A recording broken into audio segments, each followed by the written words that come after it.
प्रदेश के आगरा से एक बड़ी खबर सामने आ रही है। प्रसिद्ध कथावाचक देवकीनंदन ठाकुर की मुश्किलें बढ़ गई हैं। उनके खिलाफ मानहानि का एक मामला दर्ज किया गया और आगरा की ACJM 10 कोर्ट ने उन्हें 9 जुलाई 2025 को अदालत में हाजिर होने का नोटिस जारी किया। ये मामला वाराणसी में देवकीनंदन ठाकुर द्वारा की गई एक कथा से जुड़ा है।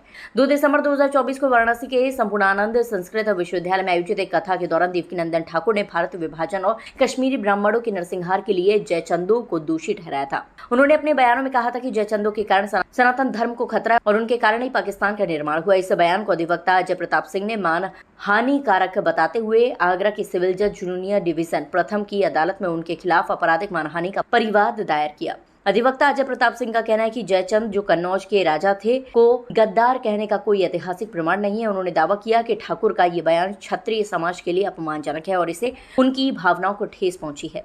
परिवाद में ये भी उल्लेख किया गया है कि भारत विभाजन और कश्मीरी ब्राह्मणों का नरसंहार धर्म आधारित था और इसके लिए जयचंद को दोषी ठहराना गलत है। इस मामले में देवकीनंदन ठाकुर को पहले भी कोर्ट में पेश होने के लिए कहा गया था, लेकिन उनकी अनुपस्थिति के कारण ACJM 10 की अदालत ने अब नोटिस जारी कर उन्हें 9 जुलाई 2025 को अदालत में हाजिर होने का आदेश दिया है। ये पहला मौका नहीं है जब देवकीनंदन ठाकुर अपने बयानों के कारण विवादों में घिरे हैं। इससे पहले भी उनके कुछ बयानों जैसे जनसंख्या नियंत्रण और वक्फ बोर्ड को लेकर की गई टिप्पणी ने सुर्खियां बटोरी थी। हाल ही में उन्होंने तिरुपति बालाजी मंदिर के प्रसाद में मिलावट के मुद्दे पर भी केंद्र सरकार और सुप्रीम कोर्ट से कठोर कार्रवाई की मांग की थी।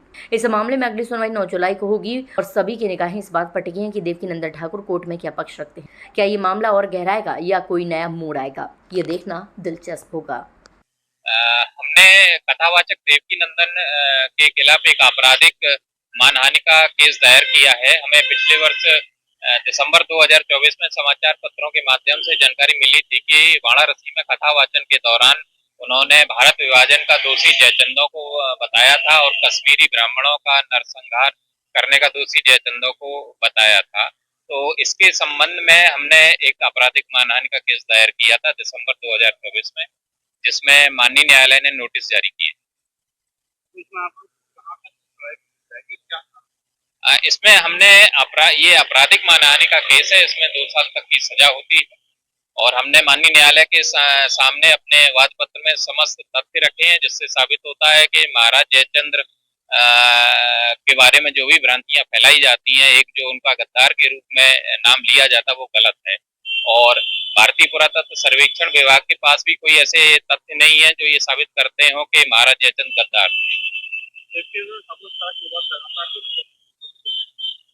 देवकीनंदन ठाकुर, हमारा तो यही है कि जो उन्होंने बयान दिया है वो गलत बयान दिया है और एक कथावाचक एक व्यासपीठ से ऐसे बयान नहीं देना चाहिए।